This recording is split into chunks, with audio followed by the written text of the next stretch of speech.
দর্শক আসসালামু আলাইকুম। এই 5টা জিনিস সবসময় গোপন রাখবেন।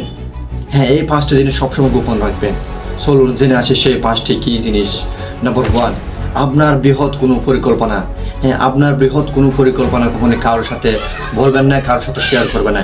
এই জিনিসটা সবসময় গোপন রাখুন, না হলে কিন্তু তোমার পরিকল্পনা বেচতে যাবে। সেজন্য আপনার কোনো বৃহৎ পরিকল্পনা কখনোই কাউকে বলবেন না।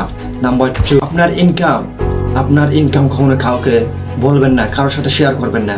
হ্যাঁ, আপনি কত টাকা ইনকাম করেন সেই কথাটা কখনোই কাউকে বলবেন না। এই জিনিসটা সবসময় গোপন রাখবেন। নাম্বার 3, আপনার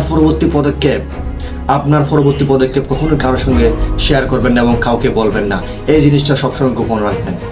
যদি এই জিনিসটা যদি কাউকে বলে দেন তাহলে কিন্তু তোমার ক্ষতি হতে পারে। সেজন্য কখনোই আপনার পরবর্তী পদক্ষেপ কখনোই কাউকে বলবেন না।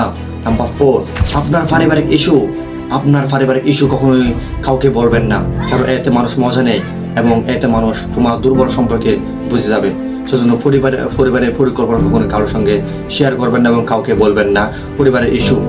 নাম্বার 5, আপনার ভালোবাসার বিষয় কখনো কারোর সঙ্গে শেয়ার করবেন না, কাউকে বলবেন না। যদি বলেন, কোনো সম্পর্কের মধ্যে যদি তৃতীয় ব্যক্তি ঢুকে যায়, মনে রাখবে সেই সম্পর্ক খুব তাড়াতাড়ি ধ্বংস হয়ে যায় এবং খুব তাড়াতাড়ি বিচ্ছেদ হয়ে যায়। সেজন্য কখনোই আপনার ভালোবাসার বিষয় সম্পর্কে কখনো কাউকে বলবেন না এবং কখনো কারোর সঙ্গে শেয়ার করবেন না।